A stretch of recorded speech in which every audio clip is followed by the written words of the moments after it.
Olá, amigos, sejam bem-vindos. Nós vamos aguardar alguns segundos, perdoem o atraso, estamos aqui com algumas dificuldades técnicas.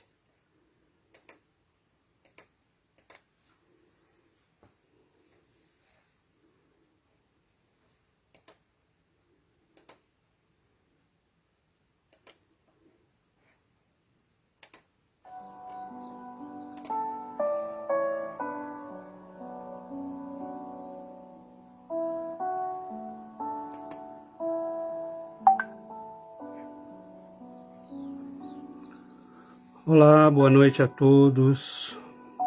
Nós estaremos iniciando em alguns segundos. Estamos com atraso devido a algumas dificuldades técnicas e nós estaremos iniciando em alguns segundinhos. Tivemos aqui algumas dificuldades com conexão.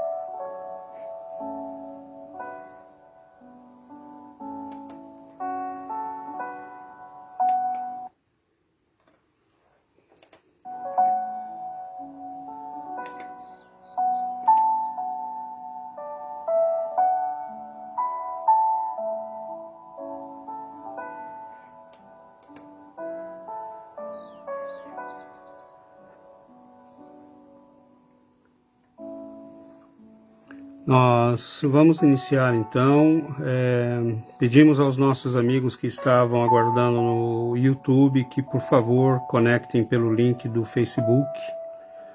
Nós não conseguimos a conexão pelo YouTube e estamos então iniciando pelo Facebook. Pedimos desculpas e a compreensão de todos. Nós vamos iniciar então pedindo ao nosso Mestre Jesus que nos ampare, que nos abençoe, que nós possamos ter nestes momentos de reflexão, de estudo, sobretudo de reflexão sobre o Evangelho, e nos propomos esta noite a uma reflexão sobre a vinda de Jesus Cristo, que nós possamos ter nestes momentos a visita, o carinho dos nossos amigos e dos nossos benfeitores da vida maior. Que eles possam nos envolver, que eles possam envolver nossos lares, nossas famílias e abençoar a todos nós com muita paz, muita serenidade, muito equilíbrio. Nós nos propusemos falar da vinda de Jesus e chamamos o nosso tema de hoje Uma Luz nas Trevas.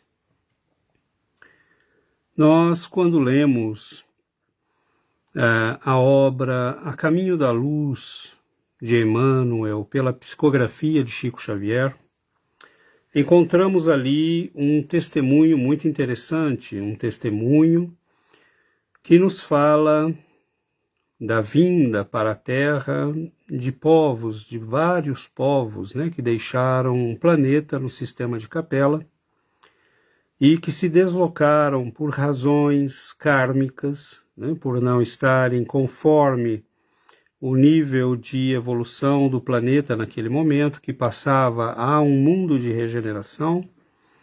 Muitos destes povos foram degradados, foram expulsos deste sistema e enviados para um planeta então primitivo e numa condição ainda muito inferior, que era o planeta Terra, e que é o planeta Terra.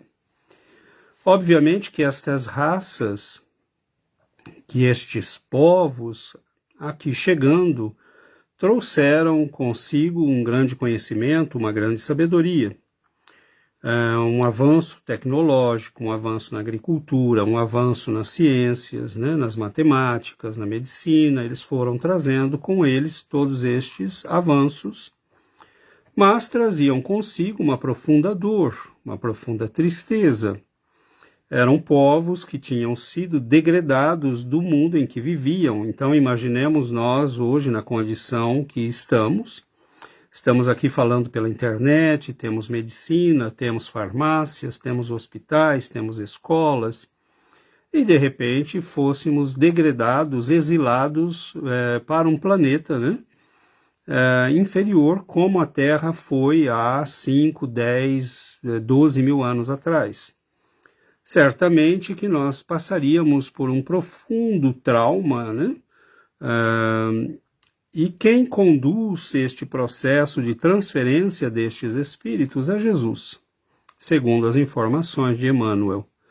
E interessante que ele vai nos dizer que Jesus se ocupa, né, carinhosamente da transferência desses espíritos, mas que eles sofrem muito, porque rebeldes, teimosos, orgulhosos, normalmente belicistas, eles são degradados para a terra.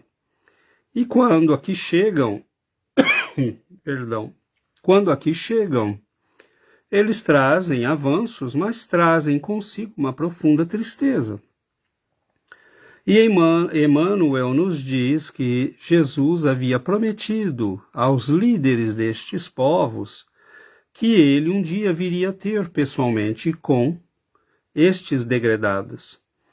Então, a promessa da vinda de um Messias, de um Consolador, acompanhou a marcha destes povos, acompanhou o percurso deles pela terra.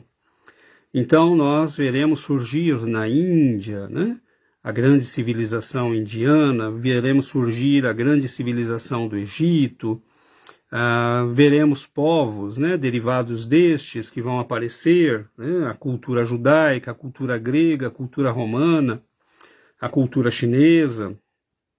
E em todos estes povos, nós vamos constatar a esperança da vinda de um Messias, de um grande Salvador, de um grande líder. Isso é muito interessante porque fica esse registro, né? Em várias culturas, em vários povos, há essa esperança da vinda de um Messias. Era, obviamente, o registro, né, no psiquismo, né, no inconsciente destes grandes mestres e destes povos, a promessa feita pelo Cristo de que um dia viria ter com eles. Que todas as lágrimas que estavam chorando, que todas as dores que estavam vivendo, que todas as dificuldades que estavam atravessando, eram, na verdade, seriam, na verdade, compensadas um dia pelo amor, pela vinda daquele que conduzia o processo de evolução desses espíritos.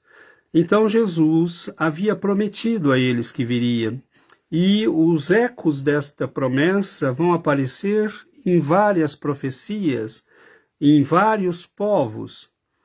E é interessante que em um destes povos as profecias serão remarcáveis, né? Estarão presentes durante todo o transcurso da evolução destes povos, notadamente o povo judeu. Então nós vemos que a promessa que Jesus havia feito, ela é retida espiritualmente pelos judeus. E eles vão falar através dos séculos da vinda deste Messias.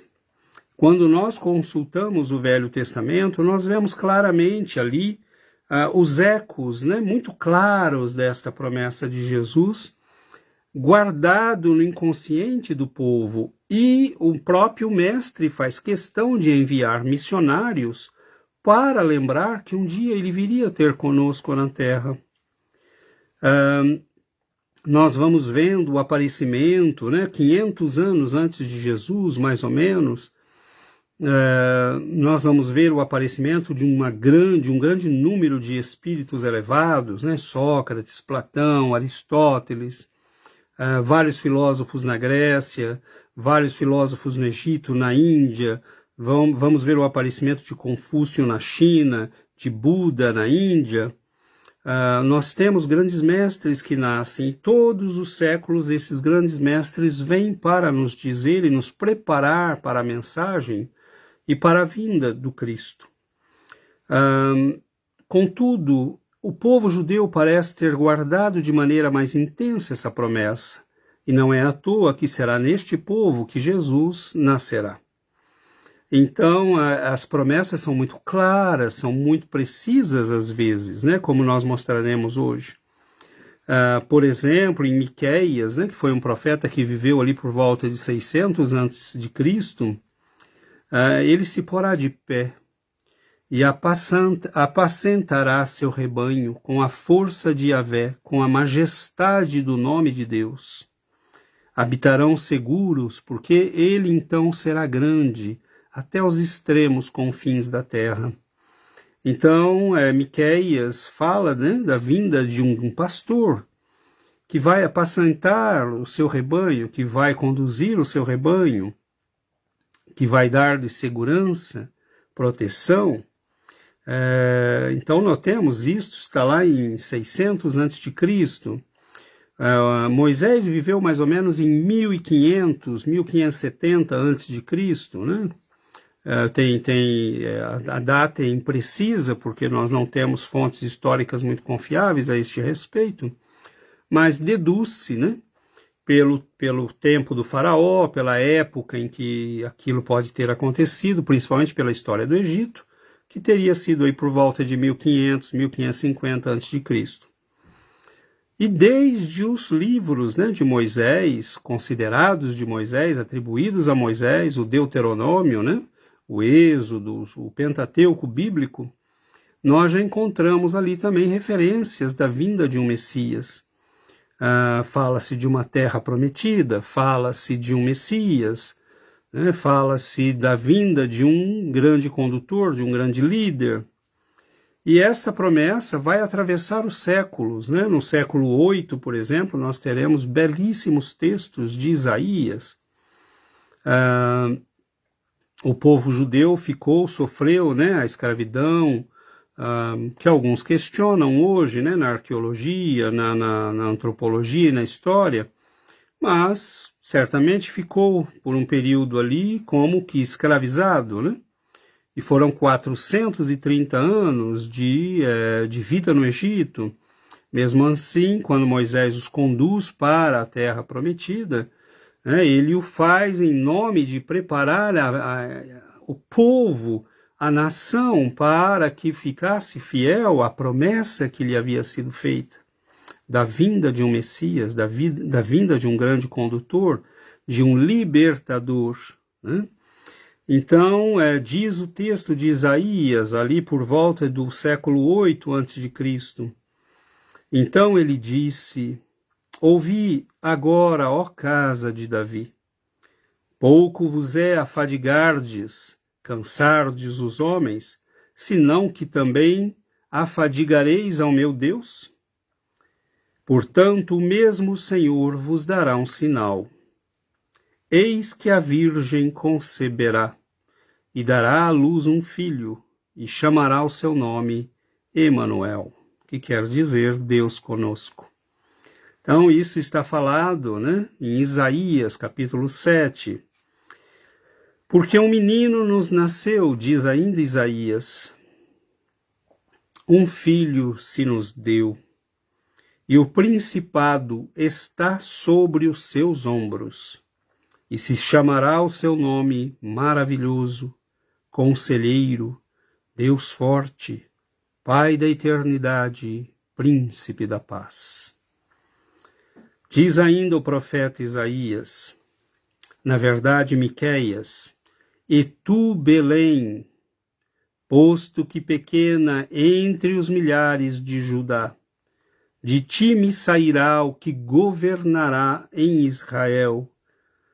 Então, profetiza-se, né, que uma virgem dará luz, que esse evento terá lugar em Israel, precisamente em Belém, e prosseguem, né, as profecias. Jeremias vai dizer, por exemplo, vivendo ali em torno de 600 a.C., Eis que virão dias, nos quais suscitarei a Davi um germe justo, um filho justo, que reinará como rei. Será sábio e exercerá o direito e a justiça sobre a terra. Em seus dias, Judá será salvo, e Israel terá segurança em sua morada. Este será o nome com que o chamarão: Deus, nossa justiça. Então, Jeremias, no capítulo 23, coloca, já com muita clareza, a vinda deste profeta, deste grande Messias.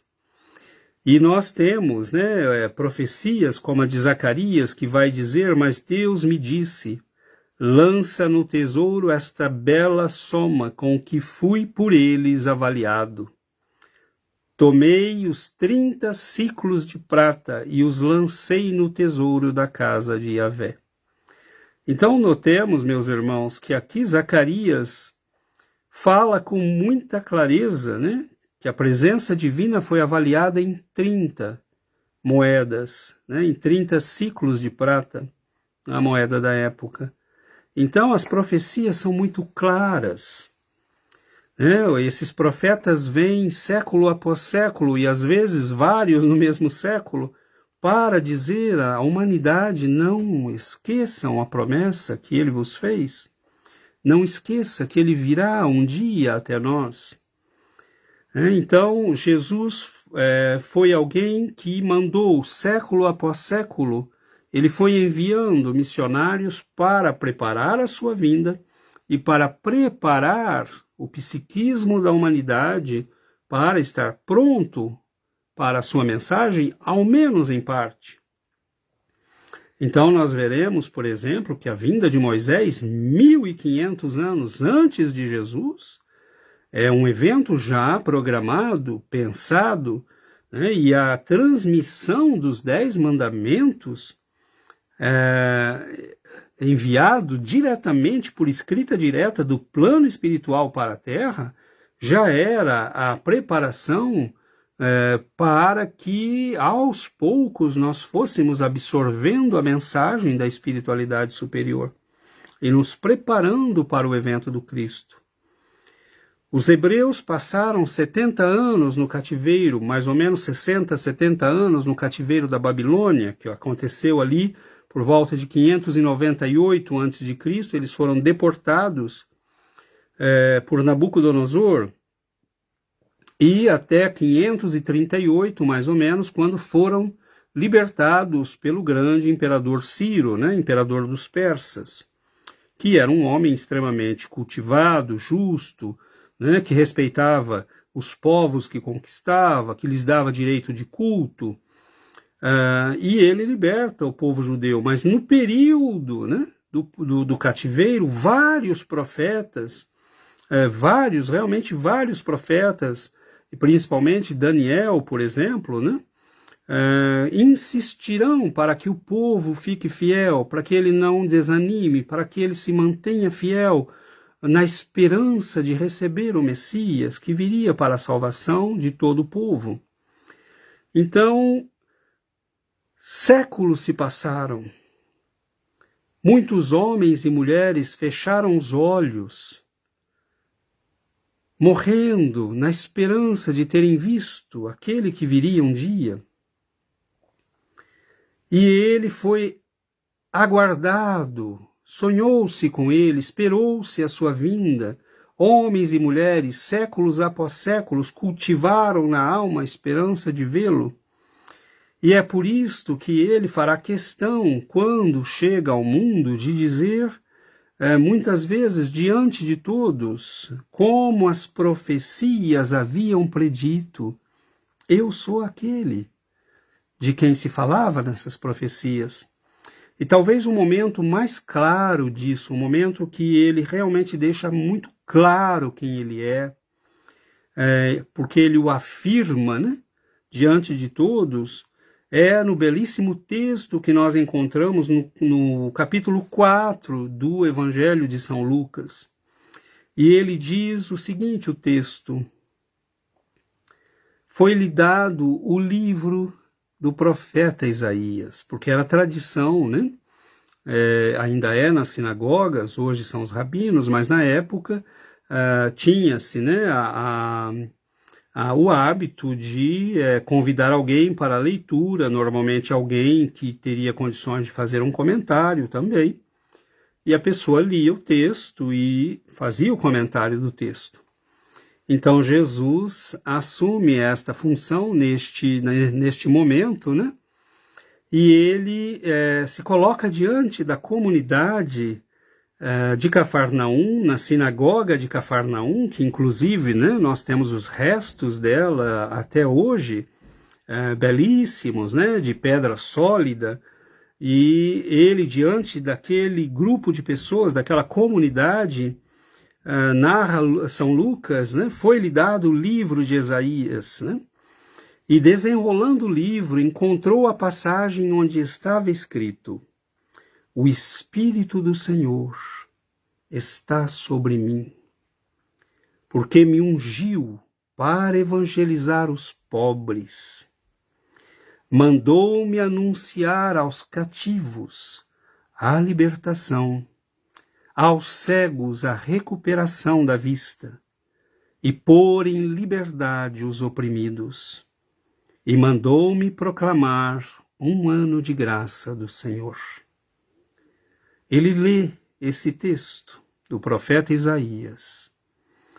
Diz São Lucas que ele enrolou o livro, devolveu ao servente da sinagoga e começou a dizer-lhes: cumpriu-se hoje esta passagem da Escritura diante de vós. Então não poderia ser mais clara a mensagem. Cumpriu-se hoje diante de vós esta passagem do profeta Isaías. Vocês estão diante daquele que os vossos pais e avós aguardaram por séculos. Muitos fecharam os olhos na Babilônia, sonhando com o dia em que veriam o grande profeta de Deus. Muitos fecharam os olhos nos séculos de Davi e Salomão, imaginando o dia que o grande profeta viria. E vocês estão diante dele agora. Cumpriu-se hoje diante de vós estas palavras da Escritura. Então, não poderia ter passagem mais perfeita, né? O Espírito do Senhor está sobre mim, porque me ungiu para evangelizar os pobres. A unção é o ato pelo qual alguém é abençoado, a alguém se atribui a missão de fazer algo, normalmente algo sagrado. É este o sentido da unção. E quem dá a unção a Jesus? O Pai. O Espírito do Senhor está sobre mim, porque me ungiu para evangelizar os pobres. Mandou-me anunciar aos cativos a libertação, aos cegos a recuperação da vista, pôr em liberdade os oprimidos e proclamar um ano de graça do Senhor. Então, ele lê exatamente aquilo que ele é, exatamente aquilo que ele veio fazer, libertar os oprimidos. Então, com ele chega ao mundo o amor pelas criaturas. Com ele chega ao mundo o respeito à mulher, à criança, ao idoso. Com ele chega ao mundo o respeito ao ser humano como filho de Deus. Com ele chega a liberdade, porque nós não sabíamos que caminhávamos nas trevas. Então, um belíssimo texto do Evangelho de São João, João, o evangelista, né, aquele que era considerado por todos como um dos amigos mais queridos e mais próximos de Jesus, que tinha com ele não só a afinidade, né, dos laços do sangue como primo, mas a afinidade de espírito, da compreensão profunda da mensagem. João foi talvez aquele que tenha visto Jesus melhor que todos os outros. Simão Pedro via, né, como o Messias, o Salvador de Israel, mas João o via como um amigo, como um guia, como um líder da sua alma, né, aquele que ilumina os caminhos do coração, que nos mostra, né, o entendimento da vida e do amor. E ele viveu mais de 90 anos, quase 100 anos, e toda a sua vida foi a manifestação desta compreensão profunda de que o Cristo veio para libertar a alma humana das trevas, da ignorância, das misérias, das paixões vis que cultivamos com tanto afinco. Ele percebeu que Jesus era este libertador. E ele vai dizer no belíssimo texto que inicia o seu evangelho: no princípio era o Verbo, e o Verbo estava com Deus. E o Verbo era Deus. Ele estava no princípio com Deus. Todas as coisas foram feitas por ele, e Emmanuel vai nos dizer exatamente isto, não é? Que o nosso planeta, a própria formação do nosso planeta foi conduzida por ele. Então é por isso que ele diz, né? Quando, né, os vossos profetas ainda não eram e nem pensavam ser, eu já era, né? Ele dizia, todas as coisas foram feitas por ele, e sem ele nada do que foi feito se fez. E a luz resplandece nas trevas. E a luz resplandece nas trevas. E as trevas não a compreenderam. Diz-nos o Evangelho de João. E a luz resplandece nas trevas. E as trevas não a compreenderam. Ali estava a luz verdadeira, que ilumina a todo homem que vem ao mundo. Estava no mundo, e o mundo foi feito por ele, e o mundo não o conheceu. Veio para o que era seu, e os seus não o receberam. Mas a todos quantos o receberam, deu-lhes o poder de serem feitos filhos de Deus, aos que creem no seu nome, os quais não nasceram do sangue, nem da vontade da carne, nem da vontade do homem, mas de Deus. E o Verbo se fez carne e habitou entre nós, e vimos a sua glória, como a glória do unigênito do Pai, cheio de graça e de verdade. Belíssimo texto de São João que mostra uma profunda compreensão de quem era Jesus. E a luz resplandece nas trevas, mas as trevas não o compreenderam. Ali estava a luz verdadeira que ilumina todo homem que vem ao mundo. Estava no mundo, e o mundo foi feito por ele, e o mundo não o conheceu. Então, quando Jesus chega, ele era esperado no palácio de Herodes. Ele era esperado no palácio de Tibério, em Roma. Nós o aguardávamos, talvez, nos linhos e lençóis dourados de um senador de Roma, de um grande general, filho de um príncipe, de um rei, de um imperador.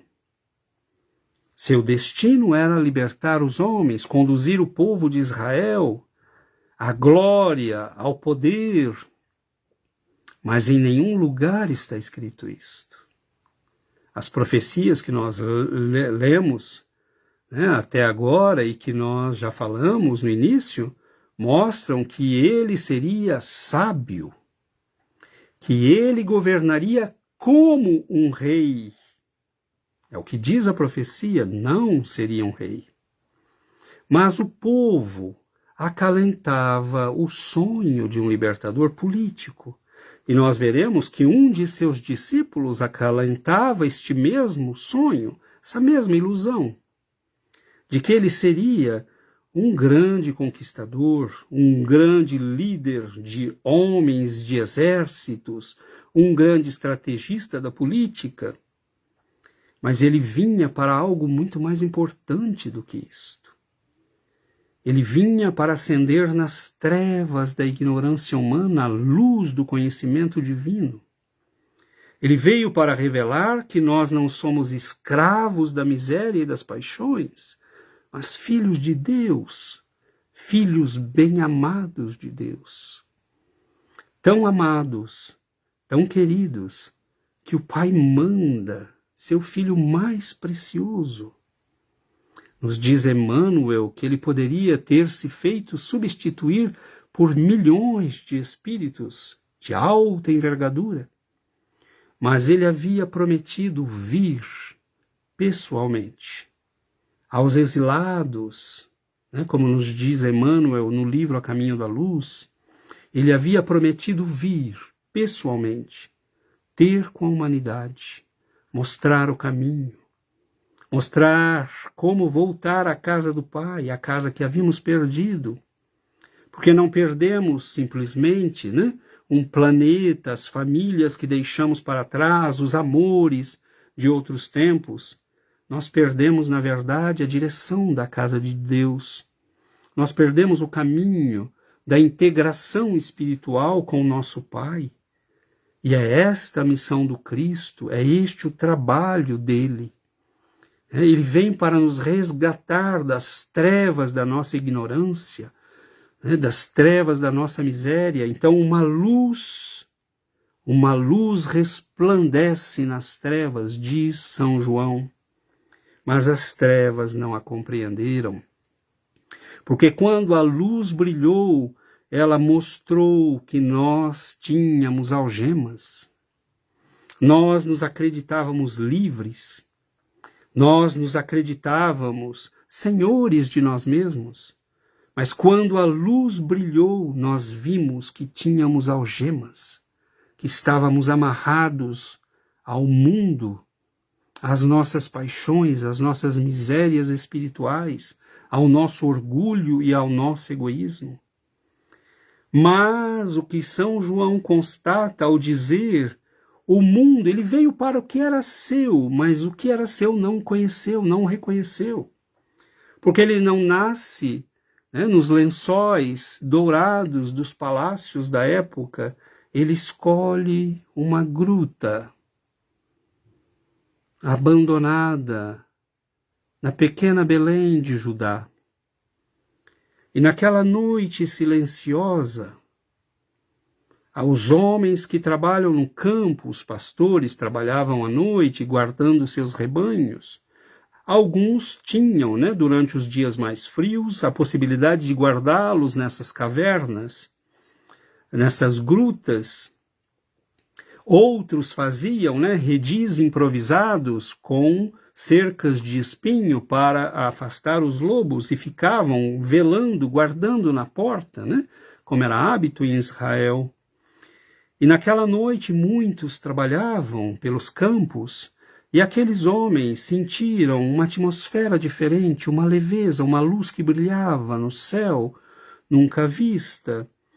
Uma paz, como se vozes falassem no vento, vozes que falavam de coisas boas, vozes que falavam que os tempos sonhados por Israel haviam chegado. Então aqueles homens, na sua simplicidade, foram os primeiros a receberem pessoalmente a notícia.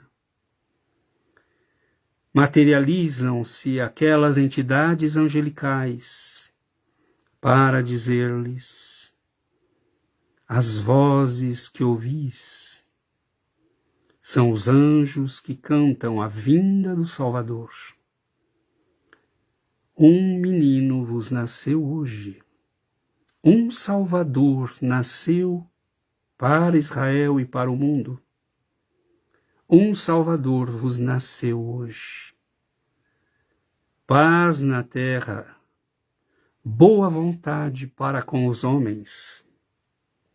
E quer mais boa vontade de Deus para com os homens do que enviar às trevas do nosso mundo e da nossa ignorância a luz viva.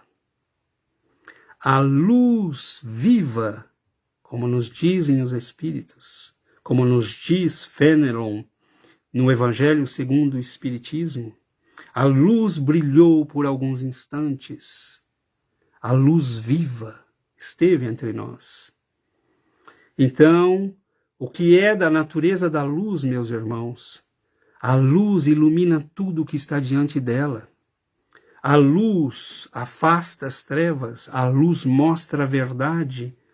A luz tem um efeito maravilhoso para aqueles que a acolhem, mas um efeito terrível para aqueles que vivem na mentira, na hipocrisia, na perversidade, na ignorância, porque ela desvela quem nós somos.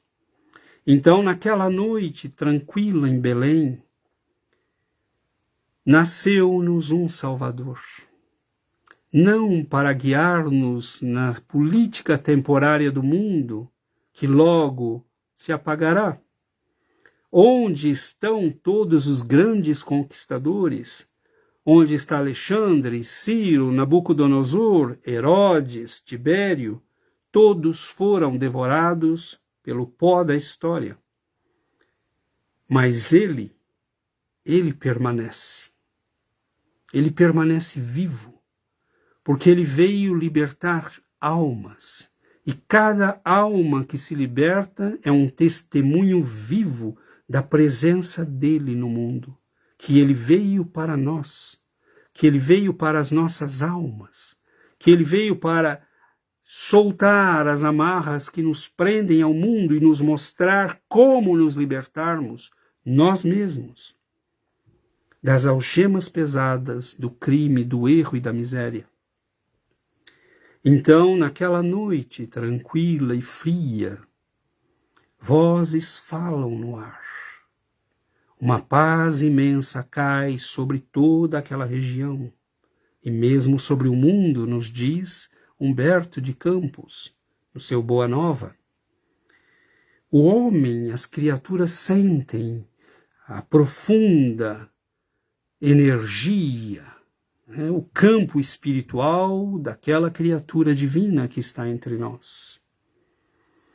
E quando ele se apresenta, é apresentado por Maria e José ao templo de Jerusalém, Simeão o toma nos braços, e ele havia, na sua juventude, recebido o aviso, a profecia, de que ele não fecharia seus olhos, sem que tivesse visto e contemplado a salvação de Israel. Milhares antes dele fecharam os olhos, sem ter visto o Messias. Abençoando aqueles que um dia viveriam e caminhariam sobre a terra na época histórica em que ele viria e estaria entre nós. Mas aquele homem idoso, com as barbas e os cabelos brancos, havia escolhido trabalhar justamente na recepção das crianças que vinham para a circuncisão e para serem apresentadas ao templo, como era da tradição judaica. Porque ali ele teria o meio mais fácil de ver, de perceber. Ele não sabia como se daria isto, mas quando ele vê aquela menina com aquele fardo pequenino e precioso nos braços. Aquele homem que estava sempre um pouco inquieto, porque se inquietava pela proteção e pelo cuidado daqueles dois presentes de Deus que nós recebemos, a mãe e o filho, ambos de ordem divina. Ele cuidou dos dois. E ele olha para Simeão, Simeão olha para aquele homem, olha para aquela menina, e ele sente um profundo envolvimento espiritual. As profecias de Isaías vêm-lhe à mente. Todos os séculos da história do seu povo vêm-lhe à mente, como se ele contemplasse os dias de sofrimento no Egito, o cativeiro na Babilônia, as guerras de conquista de Josué. Ele, como se visse num filme a história do seu povo e da sua gente, olha para aquela menina. E as lágrimas brotam-lhe naturalmente aos olhos. Ah, menina, o que trazes nos teus braços? Quantos esperaram vê-lo? Ó Senhor, despede em paz o teu servo, ou seja, eu posso morrer agora, porque os meus olhos contemplaram a salvação do teu povo. Este virá para pôr a nu o coração das pessoas, o que faz a luz. E ele dirá mais tarde, eu sou a luz do mundo. Mas é da natureza da luz revelar o que está oculto. Clarear as profundezas, mostrar quem somos. Mas se nós a acolhemos, ela nos mostra o que limpar, ela nos mostra o que corrigir, ela nos mostra o que melhorar. Ó Senhor, despede em paz o teu servo, porque os meus olhos contemplaram a salvação de Israel. Mulher, uma espada atravessará o teu coração, porque este veio para pôr em contradição todos aqueles que estiverem diante dele, como se ele dissesse, ou nós o amaremos, ou nós o detestaremos por mostrar a verdade de quem somos. Então, aquela menina mal saída da adolescência, ela sabe que tem nos braços o presente mais caro de Deus para a humanidade. E desde o seu nascimento ele será perseguido. Herodes manda liquidá-lo, mas não consegue fazê-lo. Então manda matar todos os meninos da região, abaixo de 2 anos de idade. Então, desde o início, a sua presença suscitará a perseguição, o combate acirrado das trevas, a perseguição constante das trevas. E diz-nos, Chico Xavier, que ele pregará o seu evangelho sempre num clima de perseguição, porque onde quer que estivesse, lá estavam os guardas do templo, os espiões do templo ou os próprios fariseus para tentar pegá-lo em falta e colocá-lo em condenação. No entanto, tudo isso também estava previsto. É o próprio texto de Isaías, no capítulo 53, que vai nos dizer, num belíssimo texto, uma profecia de precisão impressionante, o que aguardava o Messias. Quem deu crédito à nossa pregação, diz o profeta do século 8 a.C., quando não havia ainda sido escravizado o povo na Babilônia, o que vai acontecer em 598 a.C. Então ele diz, e a quem se manifestou o braço do Senhor, porque foi subindo como renovo perante ele, e como raiz de uma terra seca. Não tinha beleza nem formosura. Nós sabemos que isso não é verdade. Jesus era simplesmente alguém que as pessoas não conseguiam não olhar, porque a sua beleza era mais do que física, era espiritual. Mas Isaías está falando do momento em que ele está sendo sacrificado. Não tinha beleza nem formosura. E olhando nós para ele, não havia boa aparência nele para que o desejássemos. Era desprezado e o mais rejeitado entre os homens.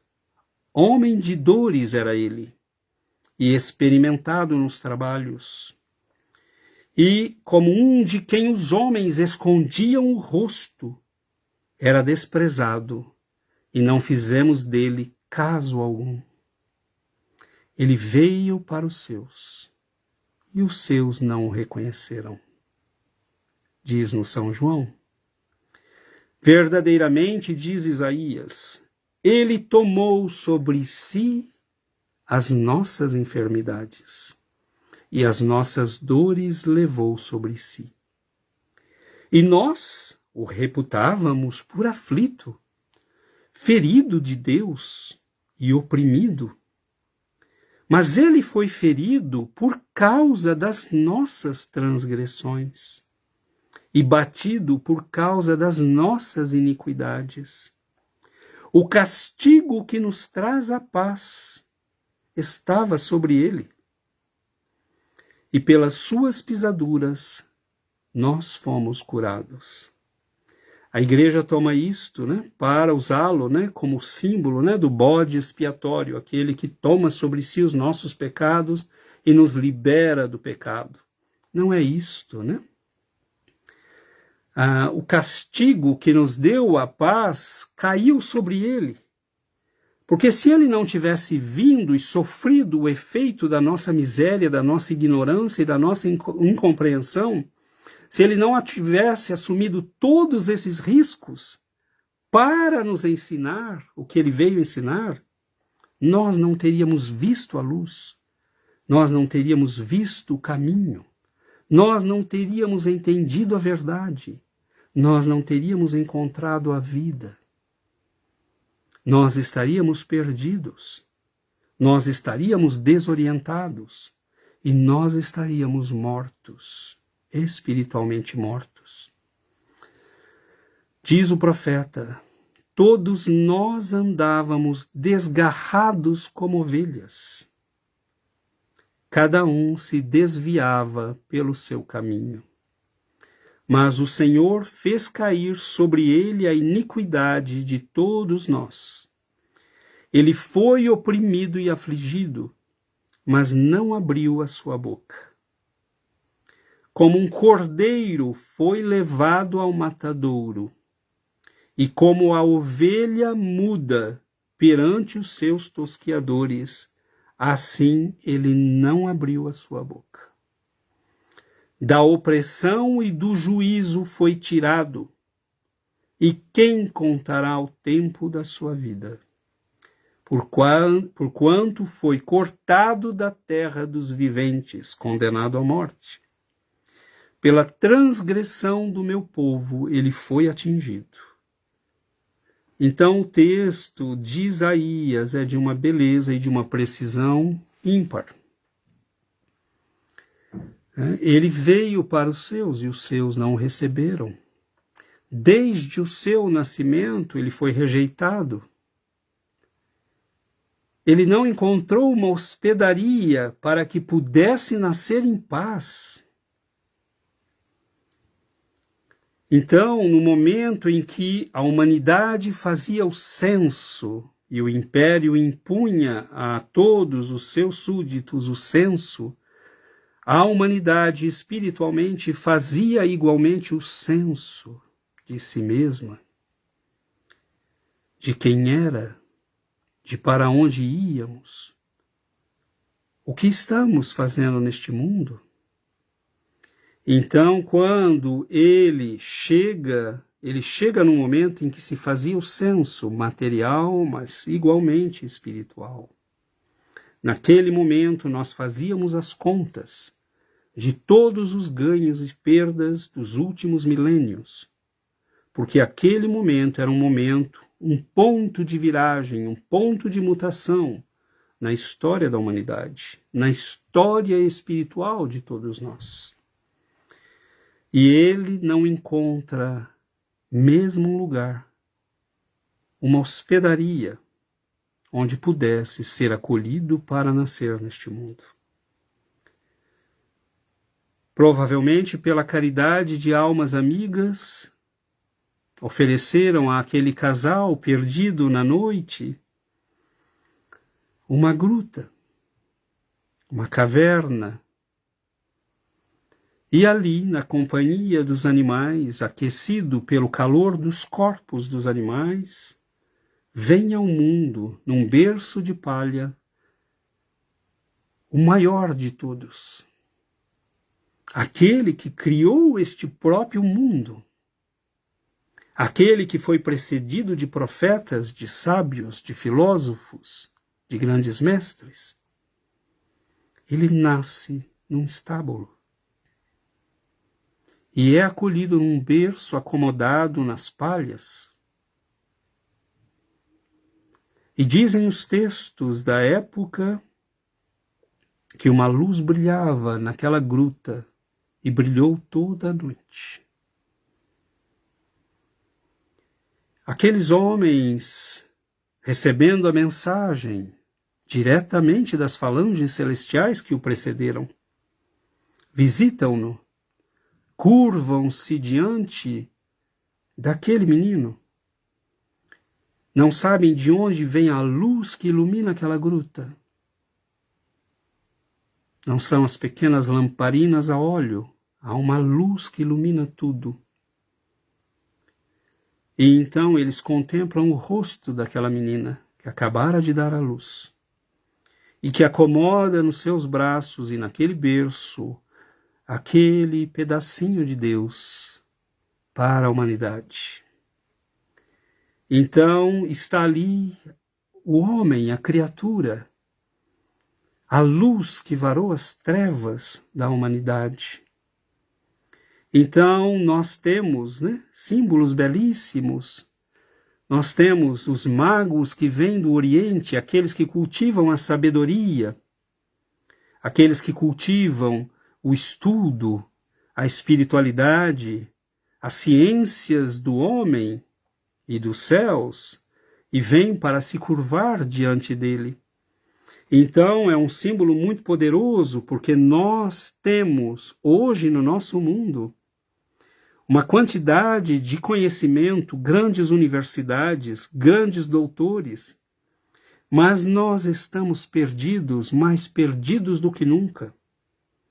Acreditamos que comprimidos podem resolver as nossas angústias e depressões. Acreditamos que youtubers podem nos dizer o que fazer da nossa vida.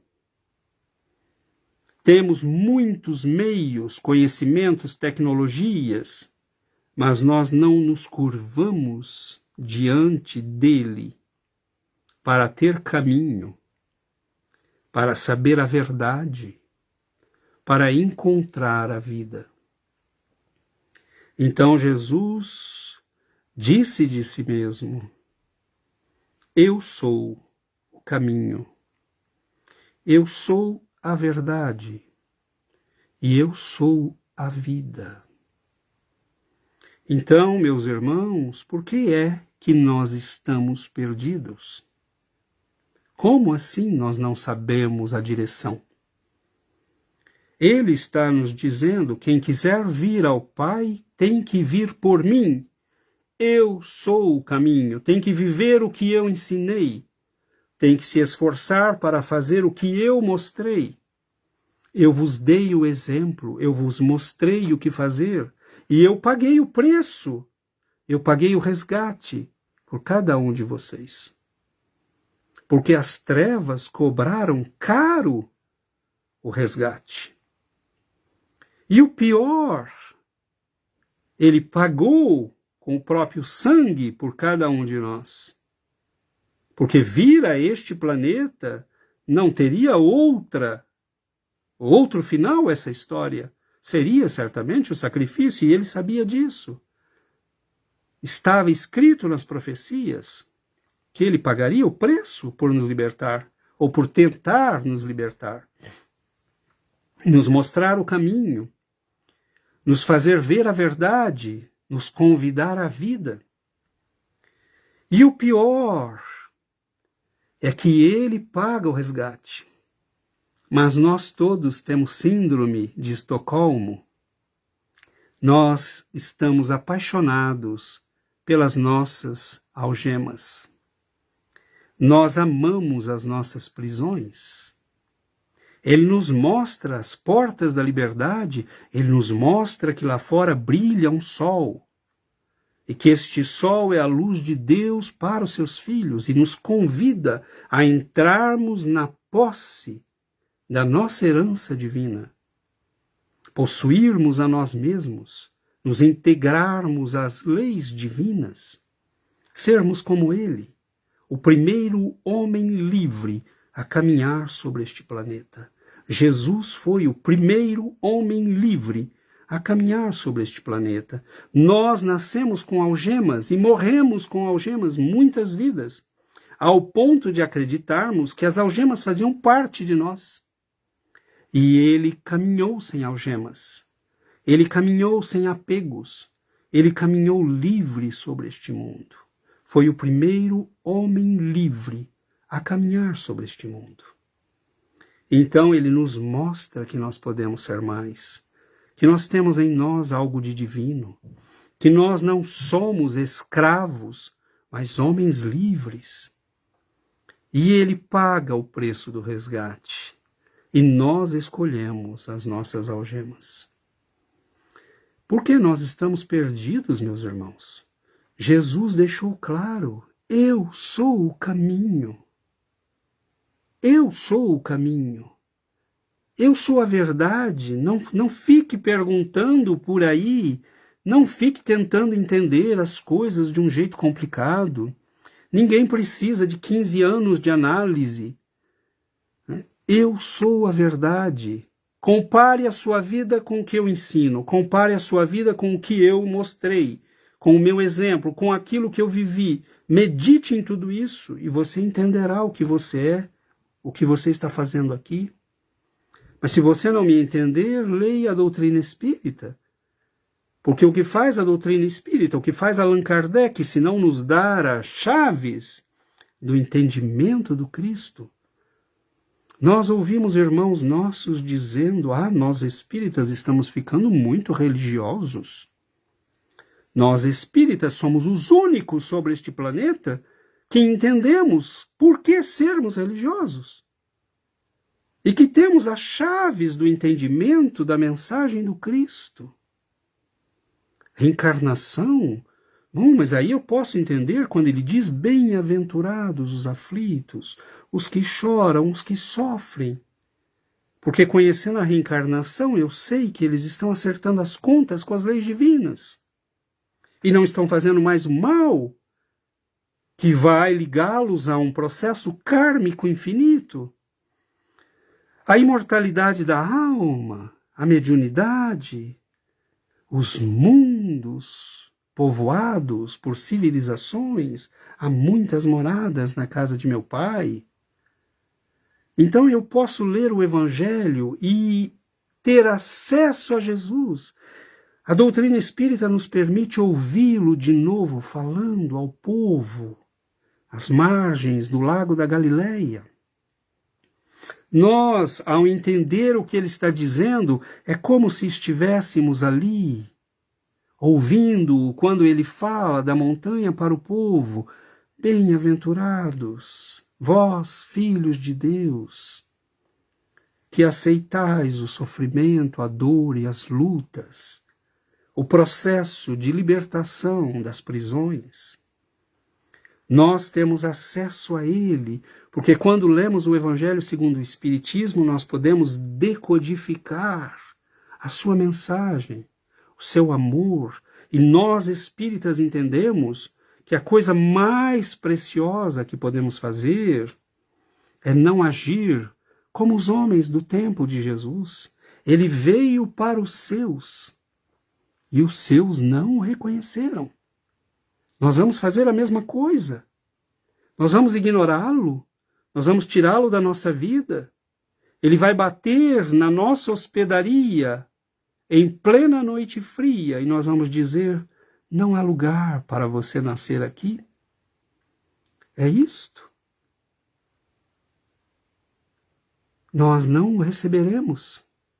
De novo, ele veio para os seus.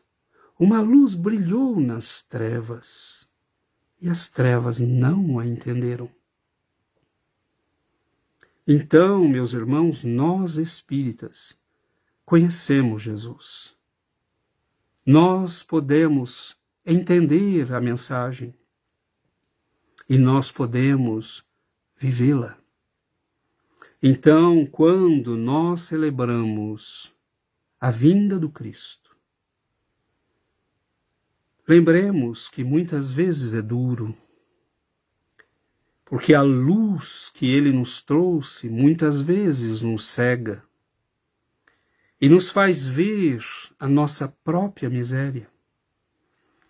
Mas ele havia dito que veio para aqueles que são doentes. Eu não vim para os sãos, ou para aqueles que se consideram sãos. Eu vim para aqueles que já entenderam que precisam de Deus. Eu vim para aqueles que me estendem as mãos, porque a estes eu posso abençoar. Então, quando nós falarmos do Natal, reflitamos que o silêncio que se fez naquela noite em Belém se faça na nossa alma e que nós nos ajoelhemos e que nós silenciemos e que nós possamos escutar as vozes angelicais que na noite da nossa alma possam estes anjos cantar: um Salvador está nascendo na tua alma. Homem miserável, homem de trevas, homem de tantas vidas de erros e misérias, silencia e ouça o canto e a voz dos anjos que falam no vento. Um Salvador está nascendo na tua alma. E nasceu na alma de Paulo de Tarso, no encontro de Damasco. Nasceu na alma de Simão, quando ele nega um amigo e entende que nunca mais faria aquilo e que o serviria com amor, devoção, até o fim dos seus dias. Nasce na alma juvenil, varonil, de João, que o vê como um amigo e que guia sua vida, seus 96 anos, para dizer sempre a todos aqueles que vinham ouvi-lo: fale-nos da sabedoria profunda, daquilo que ele falava só para vocês. E João dizia: amai-vos. Mas é isto, paizinho, é isto. Amai-vos uns aos outros, amai a Deus, libertai-vos das vossas misérias. Um Salvador vos nasceu, e nasce na alma de Maria de Magdala, quando ela, provavelmente disfarçada como uma das suas servas, e convidada provavelmente por uma delas, vai às margens do lago de Cafarnaum para ouvir aquele jovem profeta. E ali, contemplando aquele homem, ela descobre que o amor existe, mas que o amor não são os lençóis dourados do prazer, da luxúria, dos excessos, das influências políticas e das manipulações políticas. O amor é devotamento, o amor é dar-se aos outros, o amor é servir, e ela o fará em seu nome por toda a sua vida. Então, meus irmãos, quando é que ele nascerá? Para nós. Qual será o dia em que as vozes angelicais falarão na nossa alma e que, reconhecendo a nossa própria escuridão, nós veremos finalmente uma estrela apontando para os nossos corações? Quando os nossos corações serão como aquela gruta de Israel, simples, porque ele veio para os simples, ele veio para os seus. Alguns o reconheceram porque cultivaram a fé, cultivaram o amor, cultivaram o estudo. Simeão o reconheceu, Ana, a profetisa, o reconheceu, os magos do Oriente o reconheceram, os homens simples do campo o reconheceram, os pescadores simples da Galileia o reconheceram, porque a simplicidade é o segredo para se falar com Deus. Então, quando é que ele nascerá para nós, para as nossas almas? Quando é que nós nos libertaremos, como ele esperava que fizéssemos? Então, nós finalizamos as nossas reflexões, convidando a nós todos para que nestes dias nós pensemos no propósito da vinda do Cristo e o quanto ele deu de si mesmo em sacrifício e amor para que nós encontrássemos o caminho. Mas se ele é o caminho, ele não pode percorrê-lo por nós, nós temos que percorrê-lo. Se ele é a verdade, ele não pode integrá-la nas nossas vidas, nós temos que fazê-lo. E se ele é a vida, nós temos que escolher quando ele gritar lá de fora, como ele gritou para Lázaro, Lázaro, vem para fora. Nós teremos que escolher deixar a morte para vir a vida. O túmulo escuro das nossas misérias, erros e ignorâncias, para virmos para a luz, para irmos ao encontro dele. Ele é o caminho, é a verdade, é a vida. Mas nós temos que percorrê-lo, nós temos que integrá-lo, e nós temos que aceitar a vida que ele nos oferece e desistir finalmente das nossas misérias. Então este libertador, quando o mundo silenciar no dia da sua vinda, que o silêncio verdadeiro se faça nas nossas almas, e que para nós ele possa nascer verdadeiramente, como libertador da nossa alma. Então, que Jesus, meus irmãos, nos ilumine, nos abençoe.